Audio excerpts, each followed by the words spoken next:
Good morning. I was specifically requested by Anne and Monica to say a few words in just 2 minutes. So it is my great pleasure to welcome you all to the conference STS Perspectives on Energy and to the Institute of Social Sciences of the University of Lisbon. Welcome to Lisbon as well. ICS, my institute, is very pleased to host this event. It is already the second time that our institute promotes a conference on energy. The first one, called Energy and Society, where some of you have been, was in March 2011, was a big success. Since then, we established a network on energy and society hosted by ESA, European Sociological Association. Matthias Gross, our research network leader, is here with us today. And I'm sure this conference will be very successful as well, just for looking at the exciting program we have. Our team at the Institute at ICS is really committed to research on energy issues.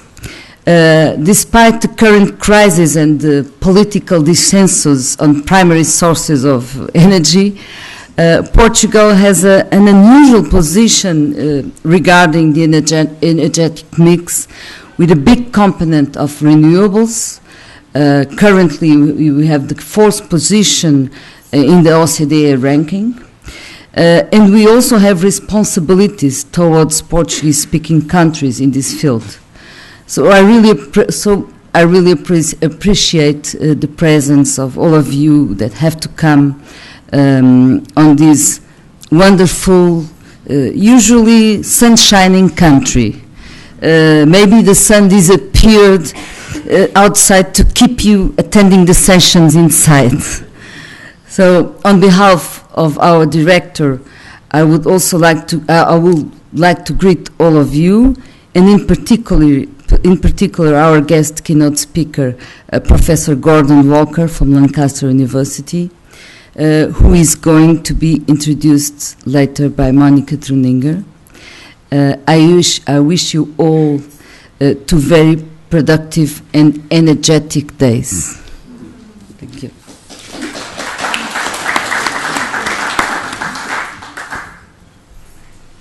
Hi, sister. Well, good morning to everybody. My name is Tiago Santos Pereira. I'm from the Center for Social Studies at the University of Coimbra and the co-organizers here with the conference. And of course, it is a pleasure to be here in Lisbon at ICS, 2 long-standing collaborating institutes. And of course, I don't want to take much of your time and our time, because what we all look forward is to the working sessions. But in any case, just to say a few words also about our work and collaboration in this area. I co-direct in the University of Coimbra, which of course you are all very welcome to visit as one of the oldest universities in Europe. I co-direct the research group on science, economics and society, and a doctoral program on governance, knowledge and innovation, where we develop also an interdisciplinary approach to the workings of the economy, society and technology. And of course here the work in the conference the STS Perspectives on Energy also follows from ongoing collaborative work on a specific research project that we've been working with ICS, in particular on nuclear energy in Portugal, but other work is also developing in different topics and more or less controversial issues. And of course energy is of crucial importance in the 21st century as an example of the co-production of technology and society. And I've been, in this context, I've been a national delegate in European framework programs, the program committee on the social sciences and humanities, and in the forthcoming Horizon 2020, of course, it is a big challenge also for the social sciences to interact, to involve, to engage at different levels with different in the different societal challenges.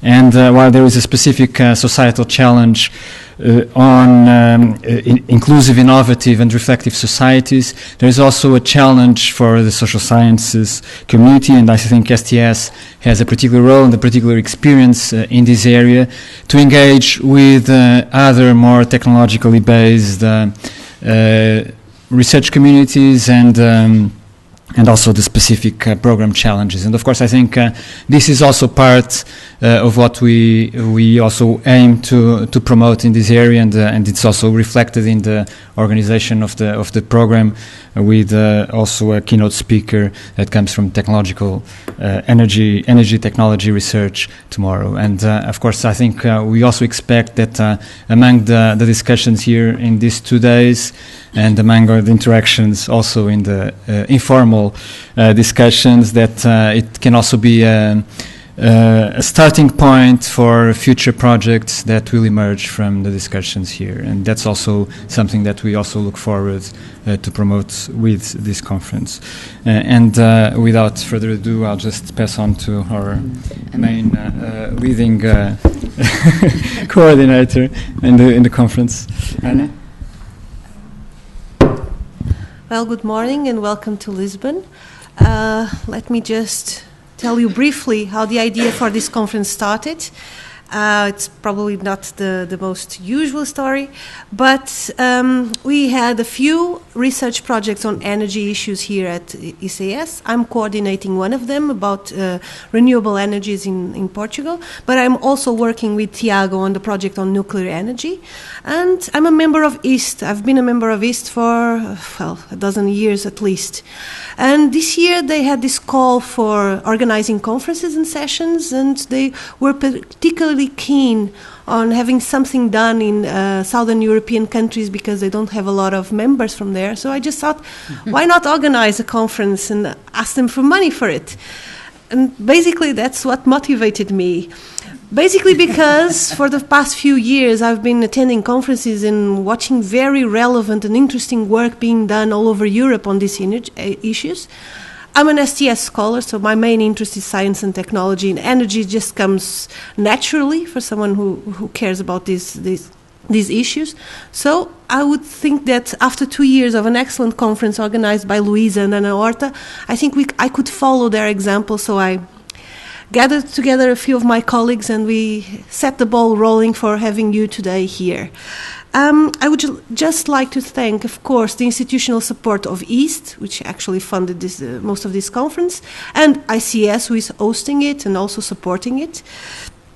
I also must thank the Foundation for Science and Technology that supports our research projects on energy currently, but also the work that has been put together by a small team of dedicated people here at ACS, like Margarida Bernardo, who has handled the travel issues and the organization issues, the 2 girls who are sitting outside, and I hope they're coming to watch Gordon Walker next.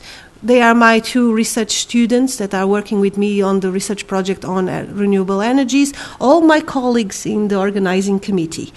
Also, just a few words about useful information. Today, for registered participants, we will have a lunch served at 1 o'clock in the 5th floor here. It's a light lunch, so don't expect anything fancy.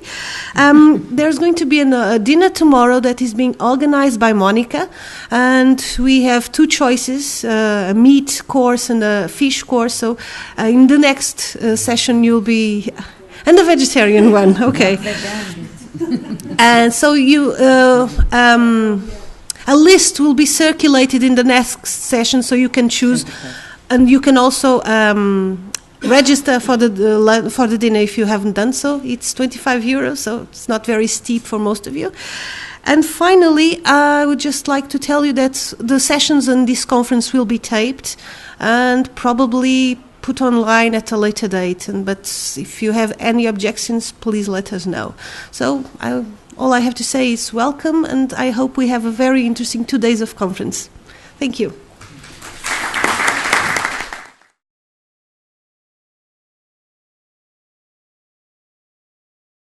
Okay, so I'm very happy to be here, and I'm very glad that everybody has come to Lisbon. Today I am Monica Troninger, by the way. I am sort of a food person and practice theory person, so and also a little bit into STS studies, so it's something that really I enjoy quite a lot, these sort of theoretical frameworks. But today I have the real pleasure to introduce you Professor Gordon Walker. Gordon Walker is professor at the Lancaster Environment Centre at Lancaster University. He is currently co-director of the Research Council's UK-funded Demand Centre, which is a very exciting centre that was funded recently, on dynamics of energy, mobility and demand. He has also other very interesting research projects and interests and topics. One of them is environmental justice theory, concepts and methods, and investigation of inequalities in the distribution of environment goods and bads. One of the books that illustrates such research is The Environmental Justice, Concepts, Evidence and Politics, a book that was published by Routledge in 2012. Another topic, sustainability, social practice and transitions, working with Elizabeth Schorf. And others in the Sustainable Practices Research Group, a group that is, the director is Lady Salterton, I believe, on dynamics of air conditioning and the imagined future lives of those living in zero-carbon housing. One of the articles that has just come out this year on urban studies that illustrates this work is Transnational Transitions, the Diffusion and Integration of Mechanical Cooling.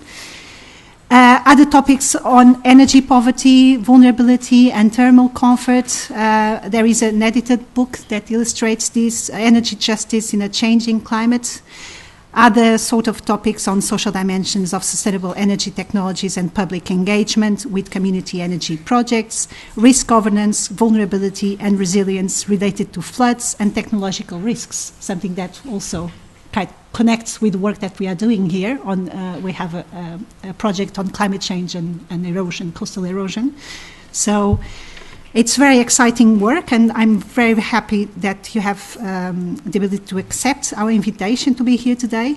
It is a real pleasure to have you here to talk about your most recent work related to the new and exciting research venture that we're going to hear a lot more in future years, the Demand Centre. And the title of Gordon's talk is Dynamics of Energy Demand, Change, Movement, Rhythm, and Synchronicity. I guess that the PowerPoint is over there. And I'm going there so that I can hear it properly. Thank you so much, Gordon.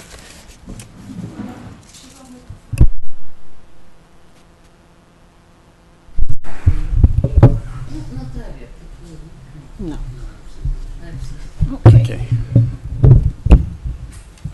Thank you. It's always a bit scary hearing somebody talk about yourself and your work. And I often think I should concentrate a bit more and spread myself less thinly. But even so, it keeps life interesting. And what is interesting me at the moment, as Monica made clear, is this new research centre. And in being interested in energy demand, I've taken a little bit of a time turn.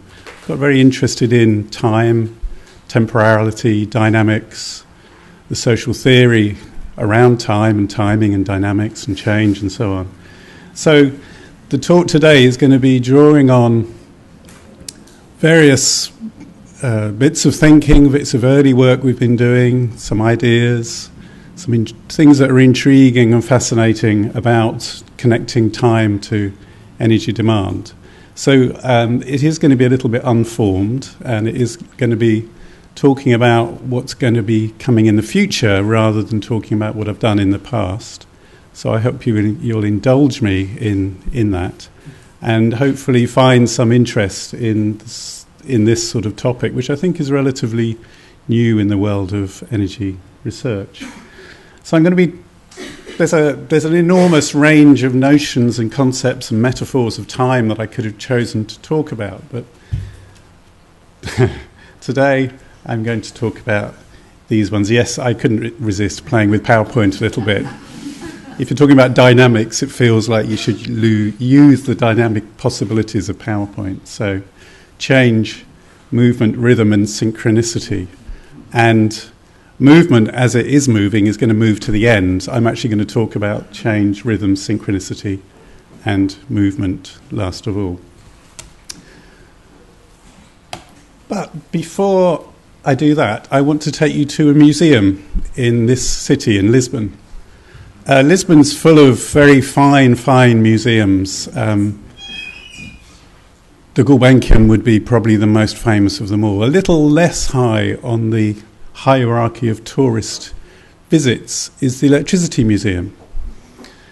It's a wonderful museum. If anybody is into industrial design and the joys of meters and pipes and wiring and brass and copper and bakelite, I thoroughly recommend you visit it. It's a quite beautiful aesthetic experience going to a coal-fired power station that's been thoroughly cleaned up and polished. As you'll see, I thoroughly enjoyed going around taking pictures in the museum. It's a wonderful place for anyone with a camera. On the way into the museum, there's a display which, in the sort of fairly typical way, shows you a lot about the details of the coal-fired power station as was when it was functioning, the sort of flows of water and gas, electricity and steam that ran through this enormous sort of bulk of technology focused around generating electricity.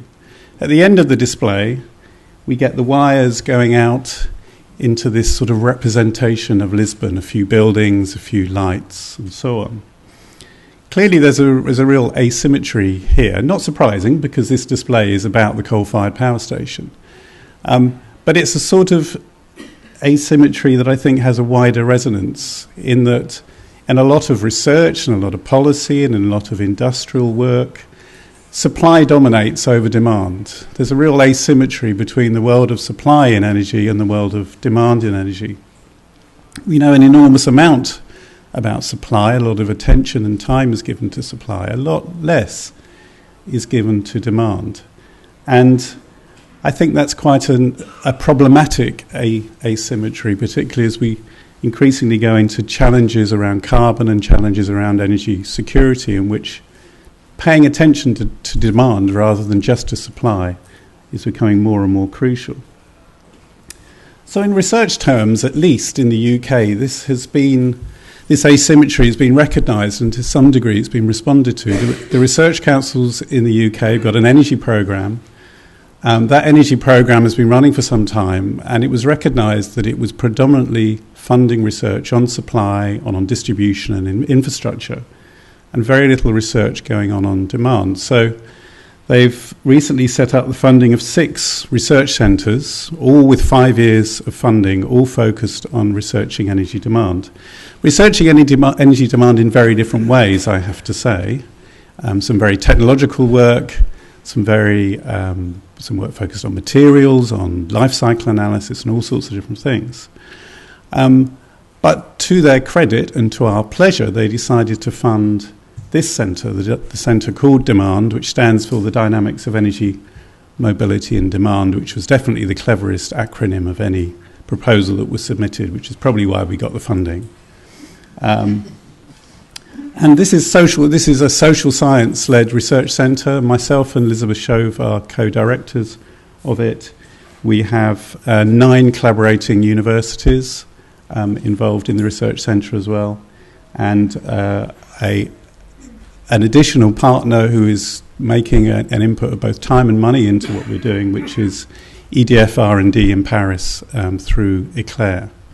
So it's an amazing opportunity that we have to have 5 years of research funding to really have a serious go at the social science of energy demand. And the focus of all of our activity essentially is understanding what energy is for. So that's our little slogan. What energy is for is what we're interested in. Why does energy demand exist? What is it all about? What is it for? And really digging into that as a focus of our research. So before I say some specific things about demand, about change and rhythm and synchronicity and so on. I want to lay out a little bit about how we are approaching this question of demand and how we conceptualize it. And this is going to be spelt out in a paper which should be coming out within the next 6 months at least. It's just been accepted in Theory, Culture and Society, which tackles this question: what is energy for, social practice and energy demand? So our starting point is that energy itself isn't demanded, an obvious point. Nobody really wants electricity and gas or petrol. What we want is the services that energy can provide: the heat, the light, the mobility, the communication, the power, and so on. It's a sort of obvious starting point. But those services don't sort of exist except in that they have meaning and they have purpose through social practices. So driving demands power for movement, washing demands hot water for cleaning clothes or whatever else. So energy is therefore used in the course of the accomplishment of social practices. So that's where essentially demand comes from. Demand comes from the accomplishment of social practices. It's an outcome of social practice and part of social practice. So if we take this sort of energy demand, it's often talked about in the aggregate, total energy demand in society.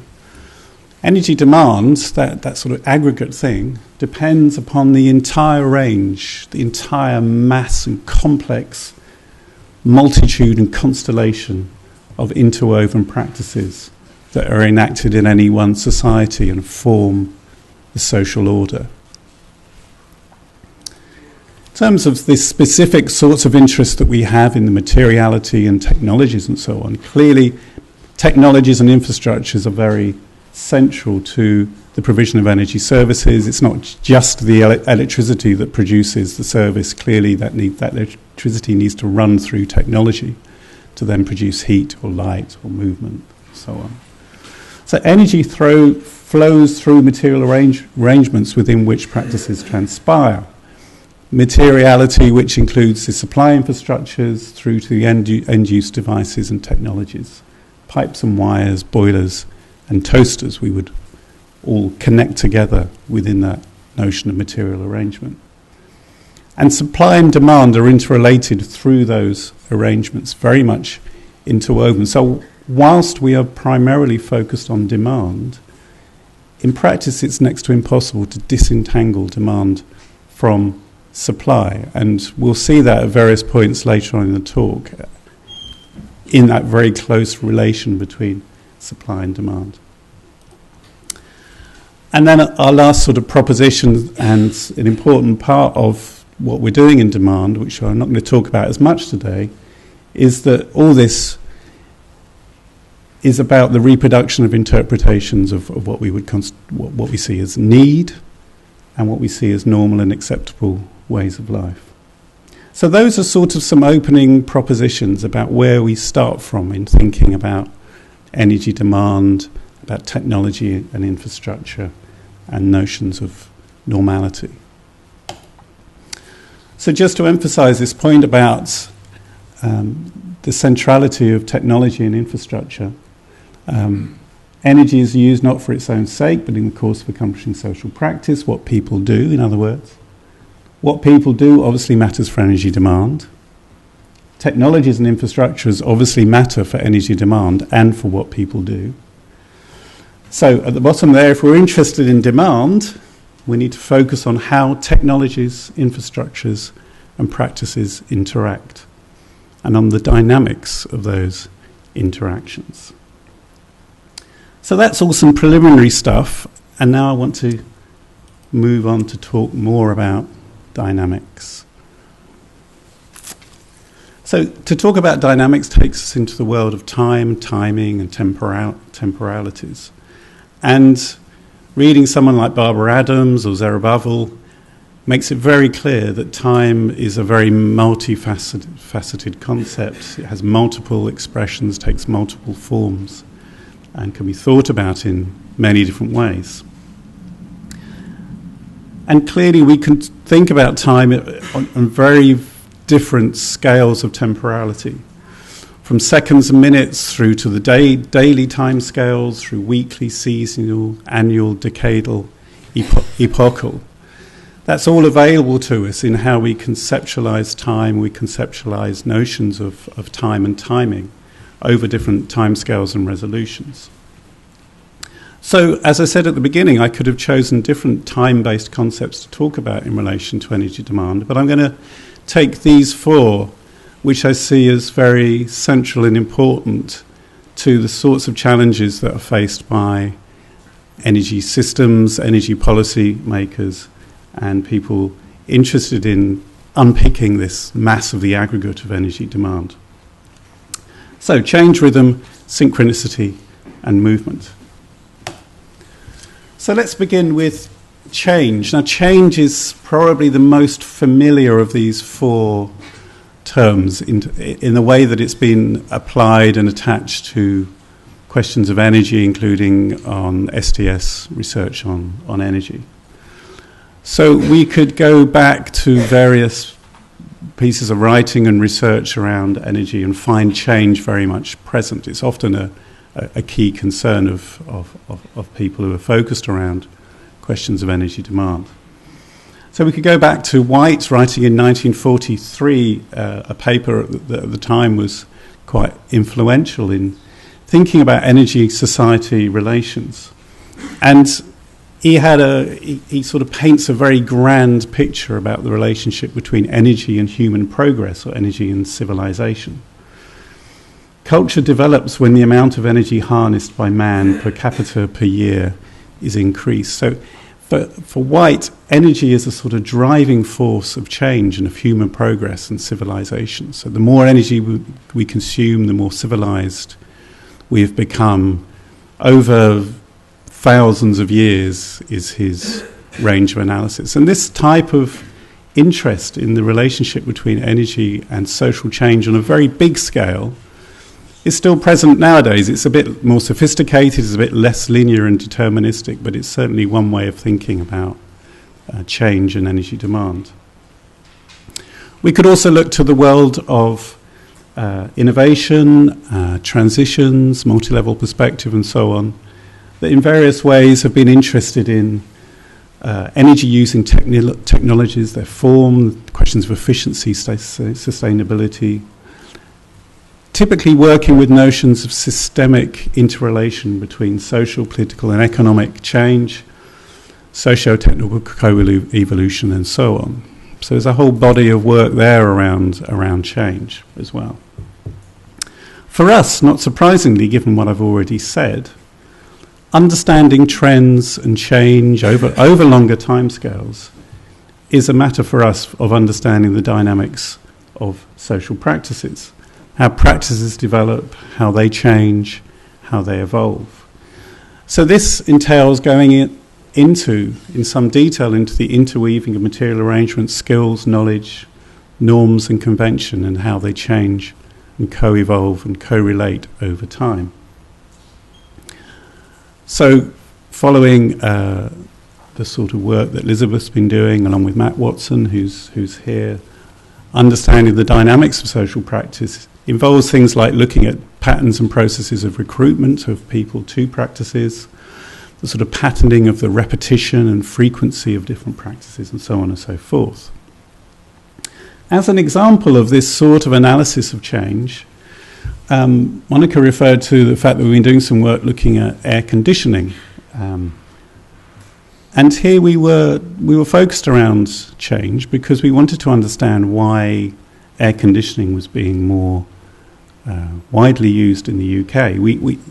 Air conditioning is, particularly in the non-domestic world, is becoming more and more frequent, more and more part of the experience of being in buildings, in building design, and on the sort of urban scene, seeing urban air conditioning scattered around buildings and on rooftops and so on. And we wanted to know why is this? We haven't noticed any radical, dramatic change in climatic conditions in the UK as some sort of temperature-orientated driver.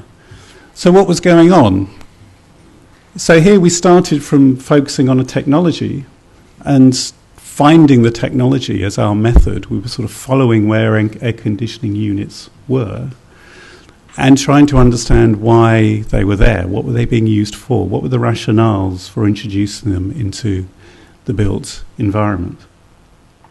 We did work in offices, in a hospital, in hotels as examples. And we found a multitude of different explanations for why air conditioning was appearing in these settings. And in each of these, there were different forms of relation between technology and practice. That is, between air conditioning and what people were doing in the buildings that were air conditioned, in the spaces, in the air that was air conditioned air. So our broad conclusion, and if you're interested in this, as Monica said, there's a paper recently published, there's other material on the website. We concluded that air conditioning wasn't simply a matter of personal preference, as it's sometimes talked about, or even just a matter of human comfort, thermal comfort. And it wasn't simply about cooling as if that was some sort of practice in its own right. We didn't conceive of cooling as a practice. What we were interested in was how cooling became caught up within the dynamics of what went on in offices, in other words, office life. How office life was evolving and how air conditioning became part of office life. How running a hotel was changing. How the practice of hoteling, if there is such a thing, was changing. And how air conditioning became part of that. So these were ongoing dynamics of practice within buildings that were capturing air conditioning, that were enrolling it into the material arrangement of what it meant to do good office work, to do good work in hospitals, to do good hotel management. So taking that sort of approach, that sort of argument, in the research centre that we now have, we're going to be looking at other examples of how practices are changing. And then within that, being interested in how energy demand is evolving because of the evolution of practices. So we're including mobility. One of the other things we're doing in this centre is to try and not maintain the sort of division that there often is in research communities between those focused on transport and those focused on sort of the buildings and the energy system. So we're very much trying to cross those sort of boundaries. So we're interested in the energy that is wrapped up within mobility systems. So these are two examples of where we are looking at the dynamics of social practice in the mobility world. One is the world that we'll all get to at some point, some of us closer than others, which is being old, being elderly, being retired. And what it now means to be elderly and be retired, which often, at least for those with resources, means a hell of a lot of travelling. We, in some parts of the older population, now travel to an extraordinary degree in a way that was not at all standard 20 or 30 years ago. And we want to take that as a form of practice and understand what it is that has led to those changes and are continually leading to those dynamics and the energy consumption which is wrapped up in them. Another example is business travelling and how that is evolving.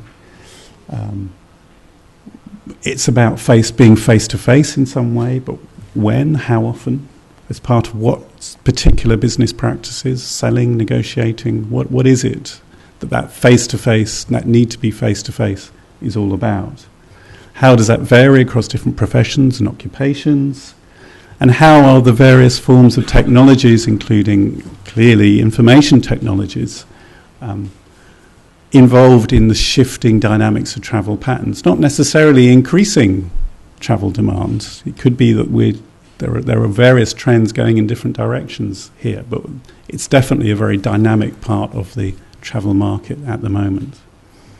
So that's the sort of examples of how we're going to be approaching change and the way that we're interested in sort of stepping sideways from energy per se to look at the practices in which energy is enrolled and at how those practices are changing.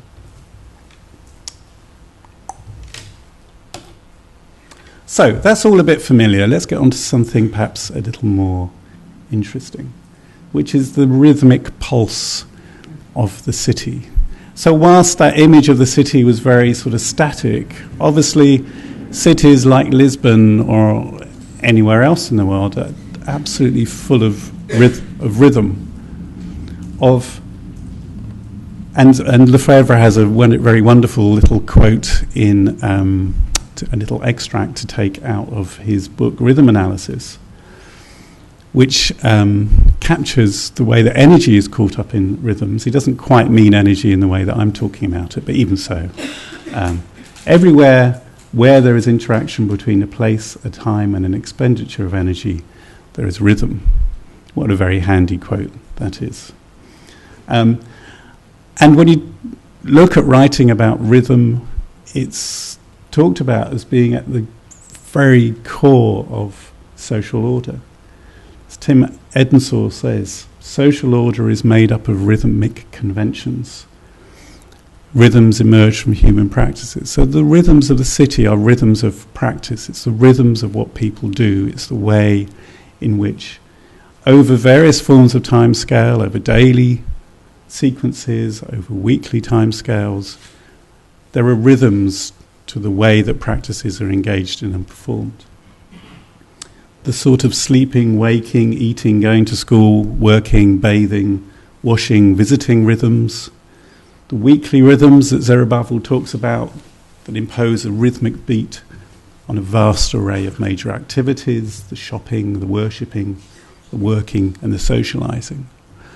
So all these sorts of rhythms of practice, if we take on board the argument that energy demand comes from the accomplishment of social practices, is what produces the rhythms of energy demand. So the rhythms of practice create the peaks, the troughs, and the cycles of energy demand over different timescales. Daily cycles, weekly cycles, over time, and clearly over space as well. I mean, in this talk, I'm disentangling time from space, but we could go further and talk about the relation between time and space, but that would take more time and I haven't got the space. So that's for the future. So here we can go to time use data, and this is something that we're getting very embedded in using some big data sets. So this isn't the sort of qualitative world of social practice research, which is often the way it's characterized. This is using time use data and trying to relate time use data to energy demand data to try and unravel what it is that creates the peaks and the troughs and the patterns of energy demand. So, for example, here you have the numbers of people that were at home and online in 2000 at different times of the day in the UK. And so you get these sort of patterns over the day. I'm sure they will be very different now from what they were in 2000 in terms of the practices of being online. And they change during the week from Monday to Tuesday through to Saturday and Sunday and so on. So time use can tell you a lot about what is being done when. The data is often problematic. It's not as detailed and as full as you would like it to be, but it starts to give you some way of unpicking these questions of rhythm and of when stuff is being done. And it's those rhythms of social practice which then create rhythms, as I've said, of household and business demand. So any household will have a rhythm of demand, a business or an organisation will have a rhythm of demand, energy demand, which reflects the rhythm with what is being done within that household, within the business, within the organisation.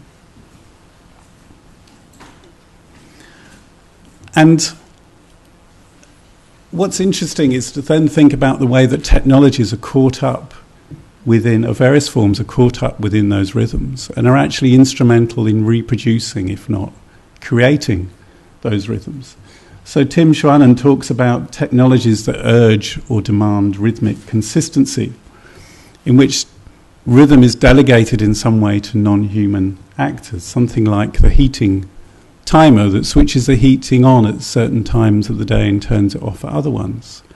That's the sort of device for matching the provision of service to the practices that are going on within the heated space. It's some sort of way of creating a rhythm to practice. And the question is, do these devices follow the rhythms of practice, or do they sort of create rhythms of practice? They probably do a bit of both at the same time.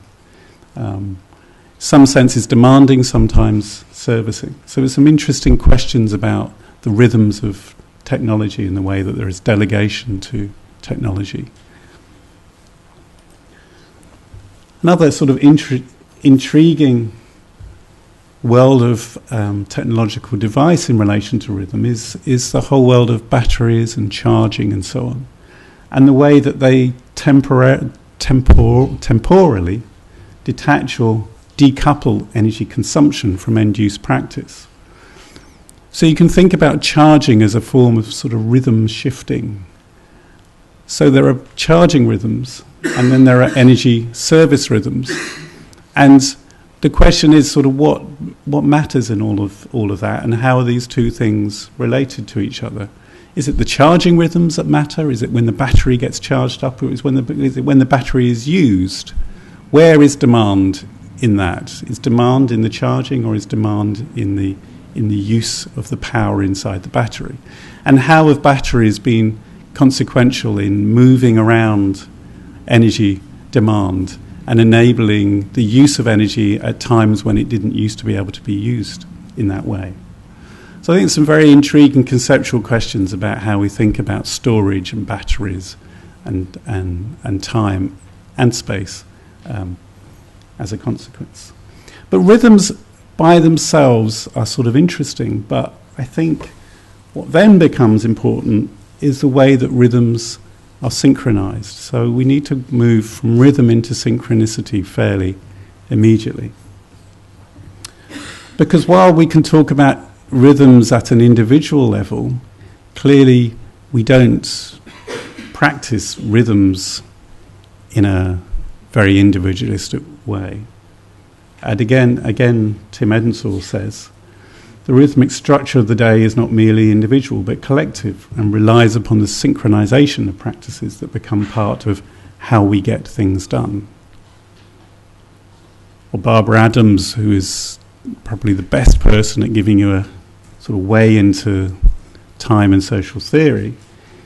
All social life is timed as a time-based order. Synchronization and time structuring are fundamental to any collective order. So societies are full of synchronization of things being done together over patterns which are shared rather than just individual. So here, particularly when we're interested in forms of aggregate energy demand, we need to move into thinking about patterns and trends in societal synchronization. And again, time use studies, when they're done at an aggregate level, can tell us a lot about that question of how things in society are synchronized or desynchronized. So on the right-hand side, you have two examples of time use. I don't know how well you can see them. This is an example that Elizabeth always uses because it points out that the French have dinner and the Finns don't really. So you can't see the detail, but the white, so this is a day, and this is time diaries in Finland, and the white is eating. So clearly people in Finland do eat, but they don't all eat at the same time. There isn't a synchronization around finished eating, whereas you look at the French time star and you see that big chunk of white, which is eating together. It's that sense of societal synchronization that at a certain point eating will happen across French society. Clearly that's changing. It's not as dominant and reproduced as it was. But societies show different forms of synchronization, and clearly in a devout Muslim society you would see some very, very clear moments of synchronization where people were all worshipping, practicing their worshipping at the same time, and so on. So you see different forms of synchronization around different forms of practice. And that synchronization is fascinating and clearly very important when you're moving to sort of more aggregate notions of energy demand and energy management.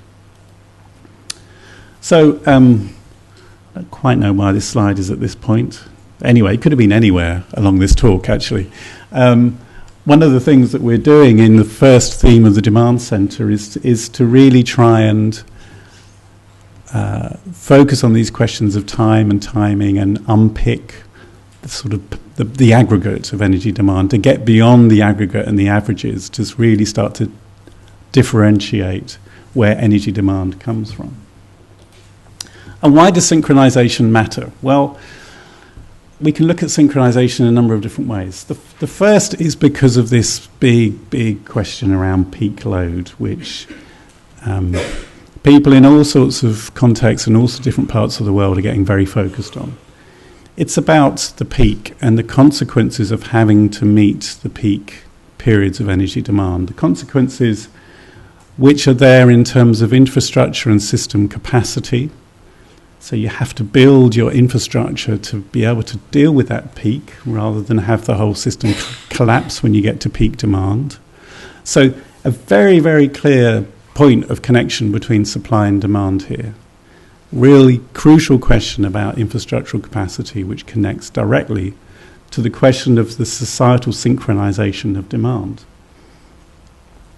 So that peak load problem is produced by multiple patterns of social synchronization, all coalescing around a certain time of the day, doing together in time and space, if you're thinking about the boundaries of a system. And an infrastructure that simultaneously seeks to service those multiple doings, which a electricity grid is clearly trying to do. It's trying to simultaneously service all those synchronized practices or doings at the same point in time. That's an electric car, by the way, in the Museum of Electricity in Lisbon.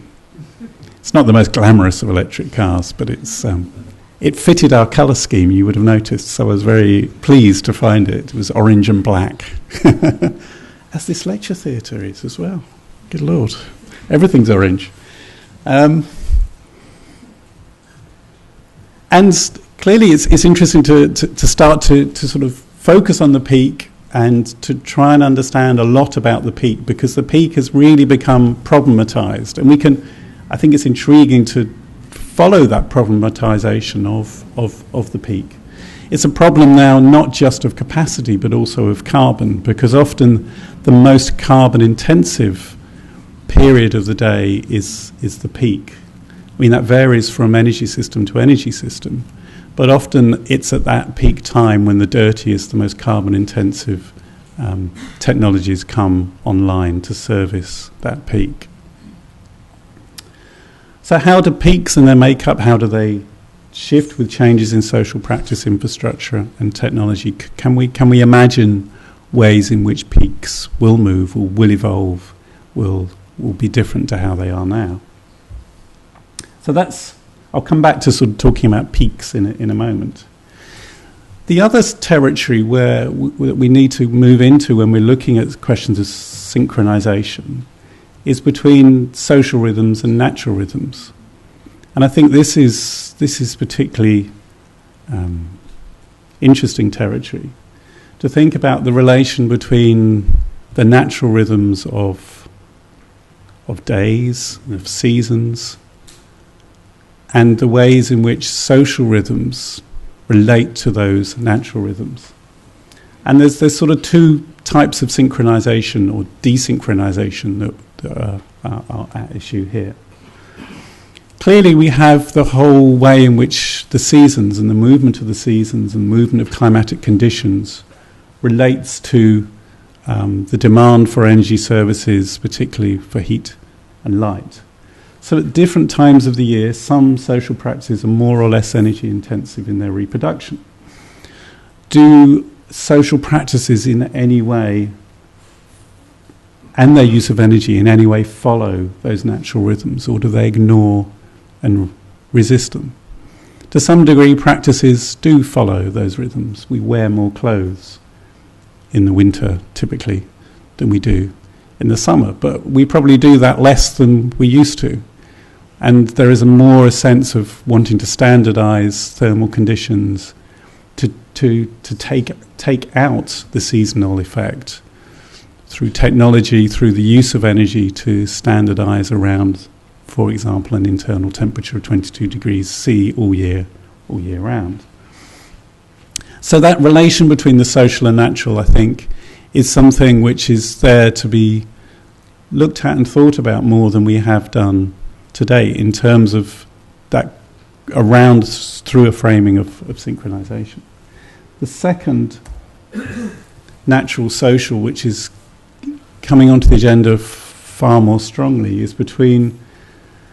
relates to the fact that we're getting more of our energy supply from natural fluxes and the rhythms of those natural fluxes.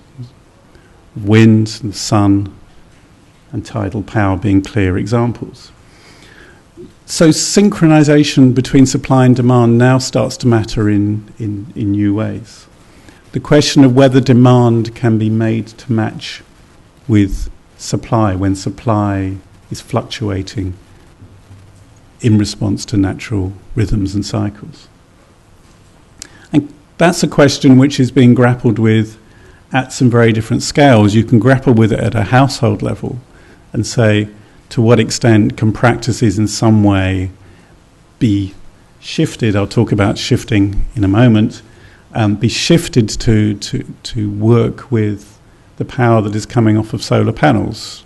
So can practices to energy-consuming practices, can they be made to match with the energy supply which is coming off household solar panels? And you can move from that scale through businesses, through organisations that have their own forms of renewable generation, right through to the system level, the grid scale, where you would be again asking that question. Can there be forms of synchronization between demand and supply which in some way can match up with the ways in which renewable energy is feeding into the national supply system? So a variety of ways in which I think synchronization between people, between practices, but also between natural and social rhythms are part of this sort of interest now in questions of time. And then how this really starts to bite is where we now talk about movement. And here we enter the smart world that a number of people here are very interested in, and a lot of research is now starting to focus on. All these imaginaries around being far more smart in how energy is managed and how grids work, and having big flows of information alongside the flows of energy which enable this smartness to be realized. So here the movement, I could have talked about movement as mobility, I suppose, but here I'm interested in, can demand be moved around? Can it be purposefully moved? To do two things. To firstly shave the peaks, to save therefore on investment in infrastructural capacity and reduce carbon emissions if your peak is very carbon intensive. So can you do peak shaving? And secondly, can you do this matching of the temporalities of supply with the temporalities of demand, where you have renewables coming and going from your energy supply? So these are sort of core questions which are being asked by, from household through to system scale. And they're taking the sort of initiatives and the experiments and the sort of trial programs that are being now enacted are taking some quite different forms, different technological forms, different institutional forms, using price incentives, using technology-controlled systems of all sorts of different forms. And there's a lot of sort of talk about different ways of doing this. One example in the UK is a trial that British Gas recently announced. British Gas supply both gas and electricity nowadays. And their idea was to try out giving customers free electricity on Saturdays, in the notion that they wanted to, we presume, move more electricity demand to Saturdays, on the assumption that then there would be less electricity demand at other times of the day. But the question is, what can be moved to a Saturday? What is it that, if we take this sort of practice argument, what practices can be moved from one day, from a Monday or a Tuesday or Wednesday or Thursday, Friday or a Sunday, to a Saturday? We find this really quite intriguing as a sort of question, as a thought experiment, if nothing else. They haven't done the trials yet, so we don't know the answer. We're also quite interested as to what the Orthodox Jewish community would think about this form of incentive. So do more stuff on a Saturday doesn't particularly go down well, but anyway. But this is just one of many different sort of weird and wonderful ideas that are being come up with. Another one here from California called What Time? What Time creates tools that empower you to lower your carbon footprint by shifting when you use energy to times when the grid is green. So What Time, you can go online and you can look at the carbon intensity of electricity in California at any time. You can look at predictive tools. So this system will try and predict how carbon intensive electricity is at a certain time of day. And this is trying to empower people, empower consumers to act on this information in some way and to shift around their energy demands. So they demand more energy when it's less carbon intensive, and they demand less energy when it's more carbon intensive. So somehow putting the power into the minds of the consumers. The question is, how movable is energy demand in this way? How movable are the social practices that produce energy demand? Well, looking at the sort of literature about time and practice and order and so on, we could come up with a number of different ways of sort of approaching this. One would be to emphasize the sort of fixity of temporal ordering. Mel says sort of rhythms disappear into the mist-enveloped realm of fixed things. In other words, rhythms are sort of unconscious. They're very much part of the world. They're not something that we sort of deliberate and make decisions over. Although What Times is sort of, I suppose, trying to take them out of the mists and somehow bring them to the forefront in some way.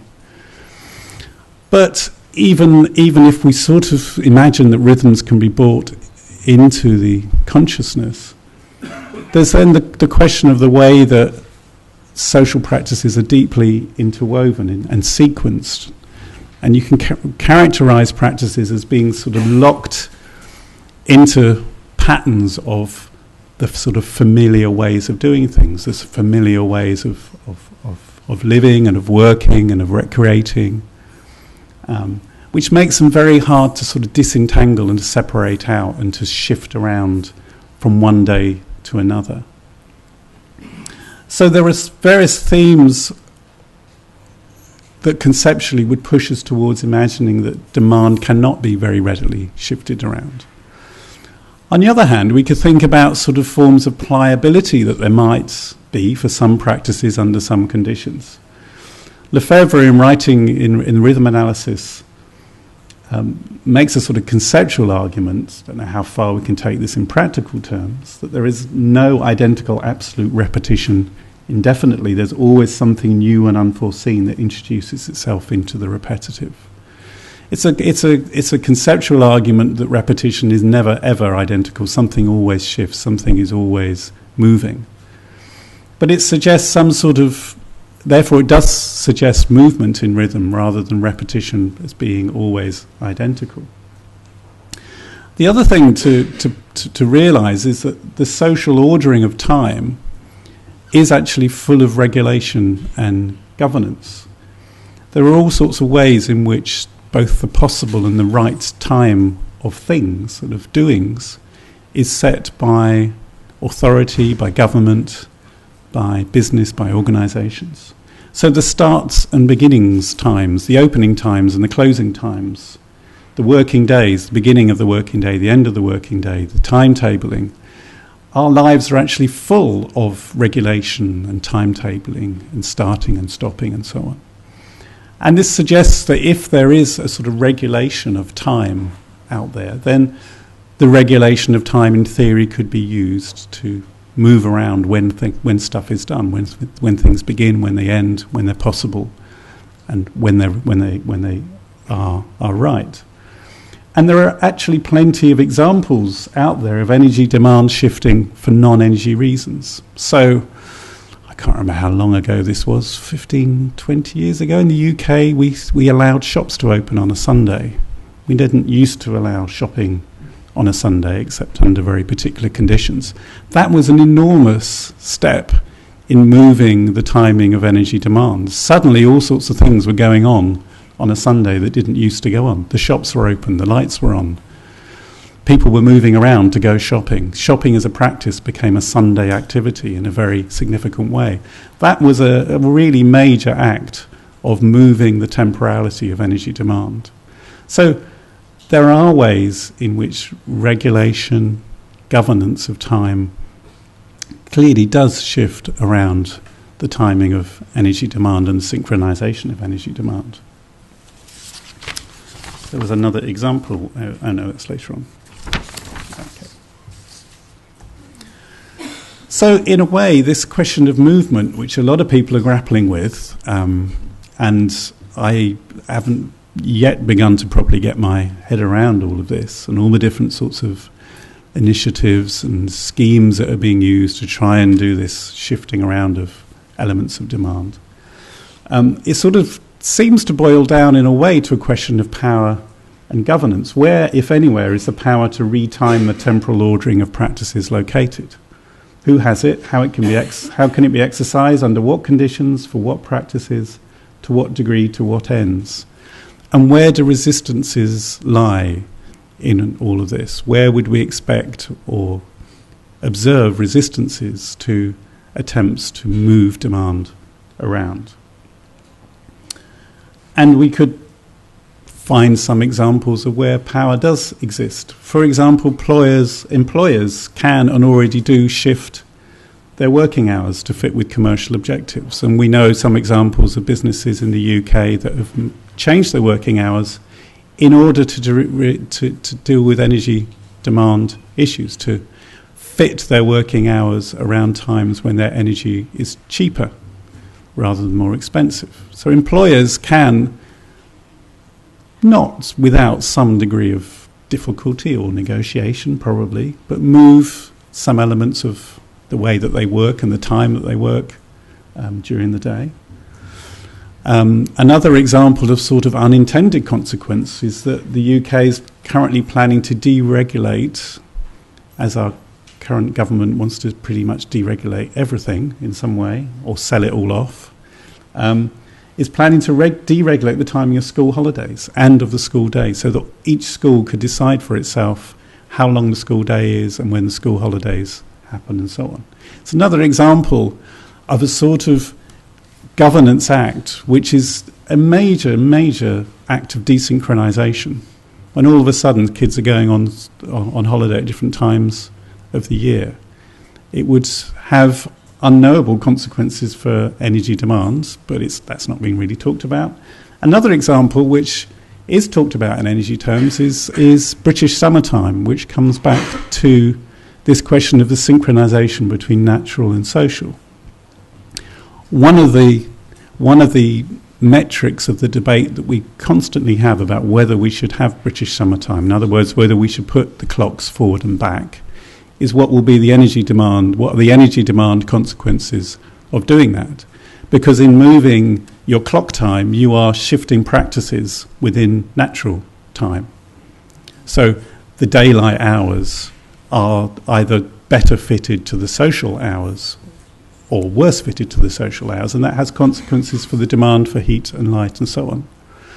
So there are various ways in which you can see power and governance being exercised, but also lots of questions about the relationship between the public and the private, particularly where any of this starts to go into the home, and there's an attempt to sort of regulate and manage home-based activity. And I think a lot of very important and interesting questions about what sort of consequences and inequalities might come from forms of time-related demand management. So I need to finish off now. I wanted to allow a little bit of time for questions. So moving onwards, sort of looking ahead, as I said, I've just sort of played out some ideas, some things which I find intriguing and interesting, and tried to sort of suggest that thinking more about time and timing and temporality in relation to energy demand could be very productive for us. And I think there is this is a cross-disciplinary potential, I think, but very much situated in various ways within the world of STS. So I think there's a wide range of possibilities for dynamic, time-sensitive energy demand research across multiple timescales and resolutions. And I think I've only sort of scratched the surface of the use that could be made of time-related concepts and theory, and there's a whole list of other ones that we could have played with this morning. In all of this, there are some important questions about the socio-technical, but also as I've demonstrated, about the socio-natural as well, which are there to be thought about and researched and written about.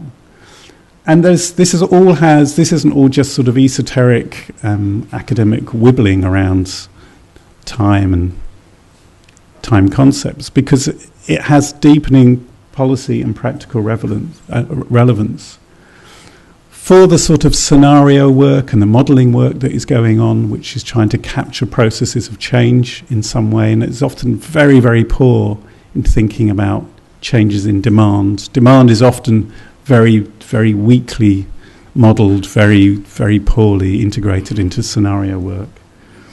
All the sort of attempts about low carbon transition and the sort of policies around that, all the work that's going on around active demand management and smart grids is all very, very relevant to this sort of time agenda. And all of this are clearly objects for STS study in their own right. So getting in and looking at the work of modellers and the way that they think about demand could be very interesting from an STS point of view.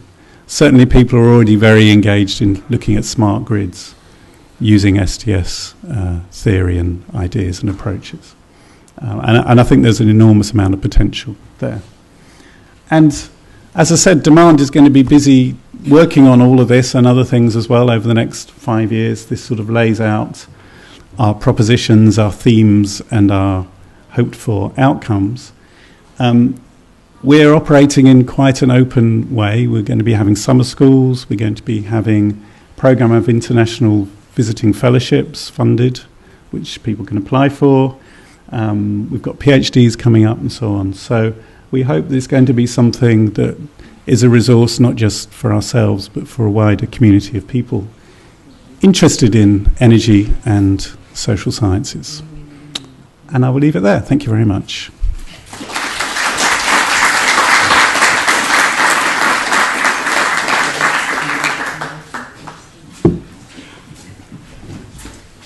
Thank you so much. Well, we are limited by time, so we have to stop about 11 o'clock.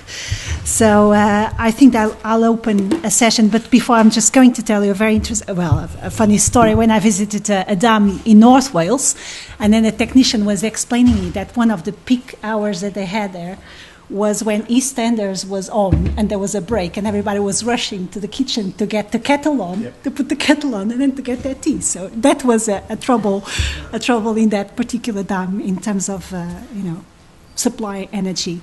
So I think I'll open the debate. We have a little bit of time for questions and comments. So please, if you have anything to say or any clarification, go ahead. Do we need a micro? It's very interesting, exciting exposition, and mainly your future program is very, very, I'm feeling a little bit, Envy, yeah.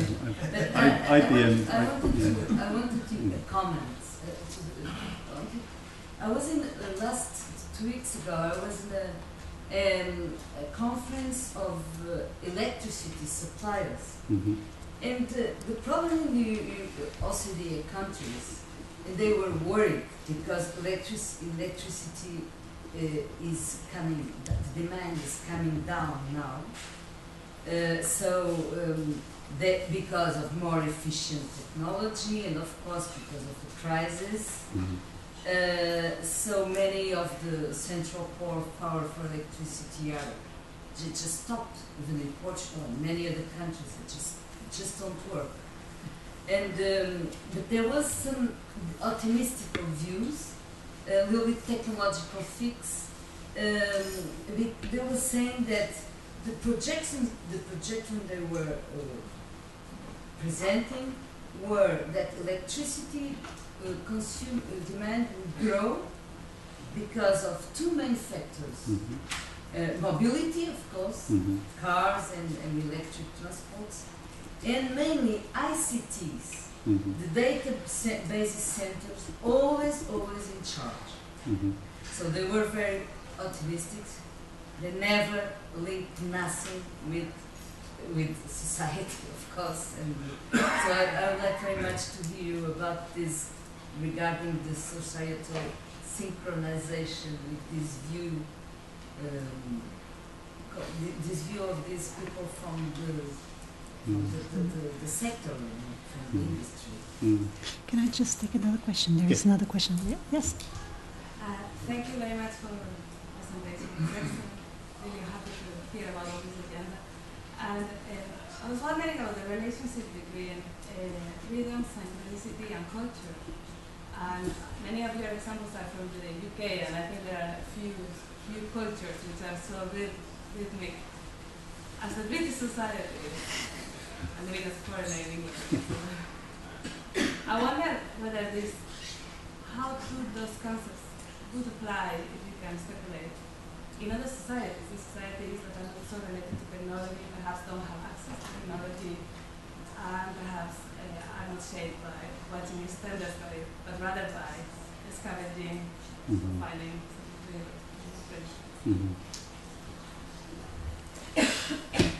Okay. I think we can go ahead. Okay. Yes. Yeah, I mean that's fascinating that those are the two things that they focused on. I mean, I suppose the question I'd ask is where did that come from? I mean, on what basis did they make that analysis? Is this just them thinking about the stuff that they're aware of and they sort of feed it into their planning, or is this based on some sort of rigorous, deep analysis of prospects of social change and so on? I mean, I think the idea was that they would think that the continuously peak with ICT data. This is a thing that we can't. It's not.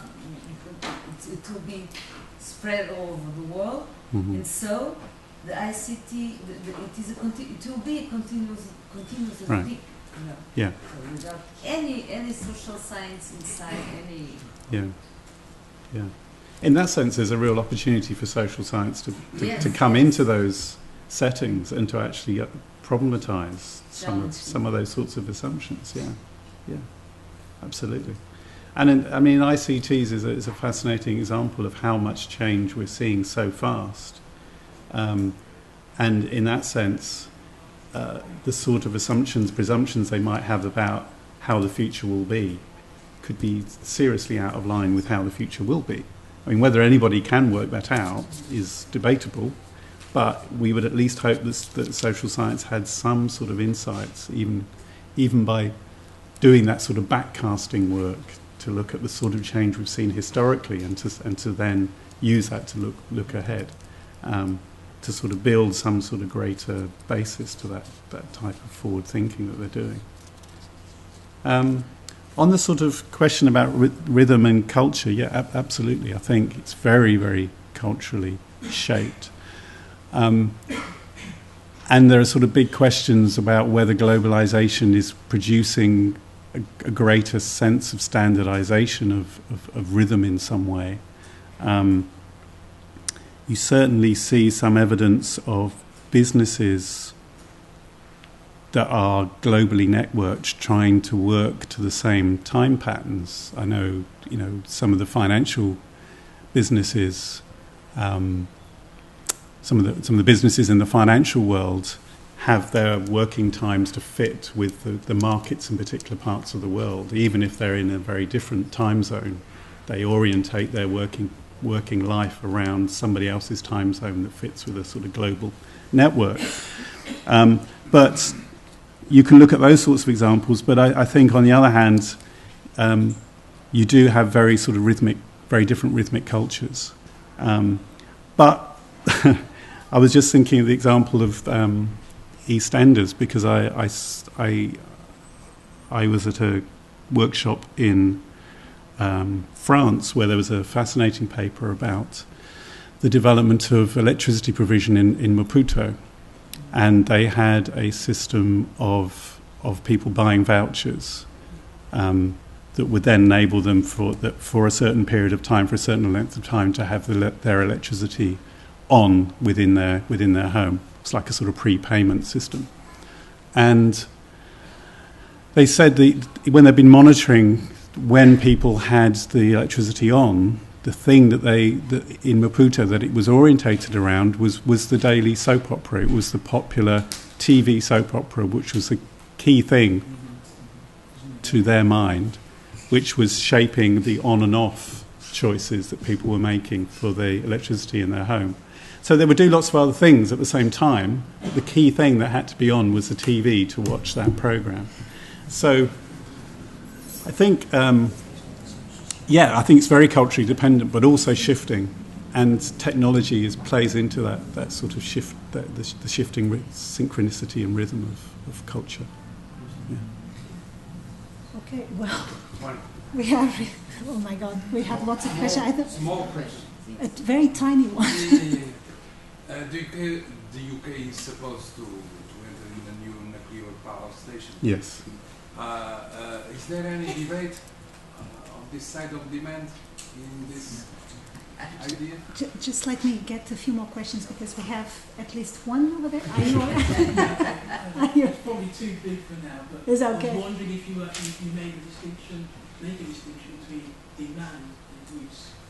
Thinking about the TV being on, but not being watched sometimes. Yeah, okay. And you have another? Okay. The room is heating. Yes.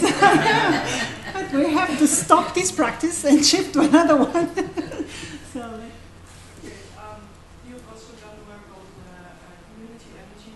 Mm-hmm. I'm wondering how the trend for decentralization, people in villages or towns producing their own energy, how this will interact with your.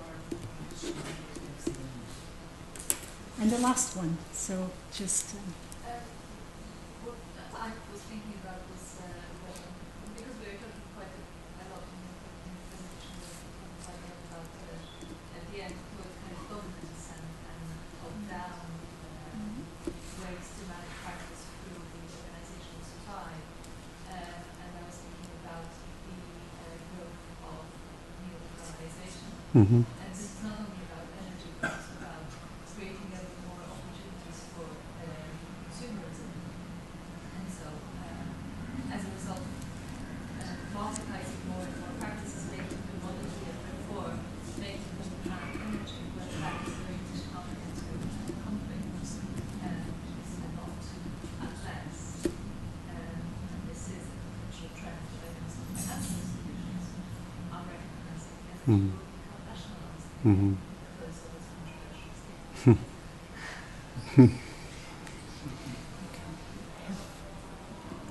Yeah, three great questions. I can't do any of them justice. Nuclear. It's a very old mindset which is being reproduced around nuclear power. So decision-making around big technology, centralization, big investment, exciting stuff that gets engineers and physicists going and politicians going because they think they're doing something, big. And it's an old mindset about demand as well, on all sorts of assumptions about what future demand will be like, which is going to be more than it is at the moment. So it's not really part of the debate. People are trying to make it part of the debate about whether we really need nuclear power and what it will service, what it will provide in the future, you know, in the decades ahead when it will actually be there. So I think a real disconnect between this world and the nuclear world. Demand and use, yes, that's an intriguing question. It sort of plays to this question about batteries as well, and you know, where is demand when you start thinking about batteries? And I mean, ultimately, you've got this problem with energy that it's all about conversion. You know, it's always steps in the conversion of energy, and we've tried to. I said at the beginning that there are 6 research centres all being funded simultaneously looking at end-use energy demand, and we're trying to promote a debate within those 6 research centres about what each of them means by demand.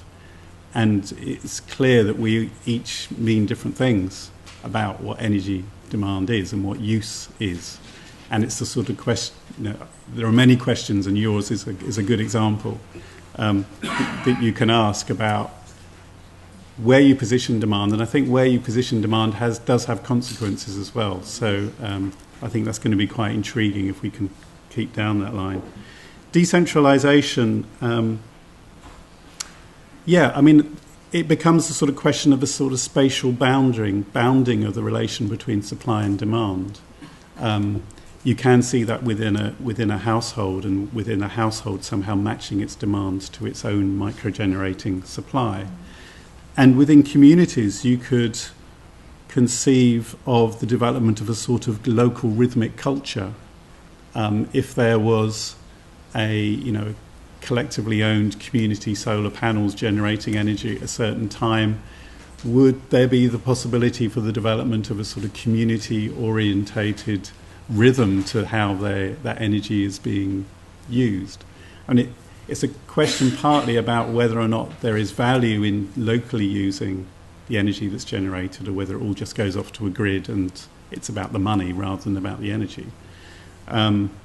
But certainly island communities, where there are some examples of communities on islands that have a closed grid, where they're already having to practice that sort of active community scale relation between supply and demand. So I think there is something quite intriguing there about the way that rhythm and synchronization could be built into community renewables. And then the last point was really, really interesting.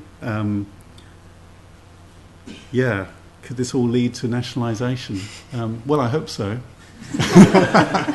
given the state of what supposedly we have as an energy market in the UK, it would be infinitely better if somehow we just did the sensible thing and put it all back under public ownership. But anyway, I'll be interested to talk a bit more about that. So thank you.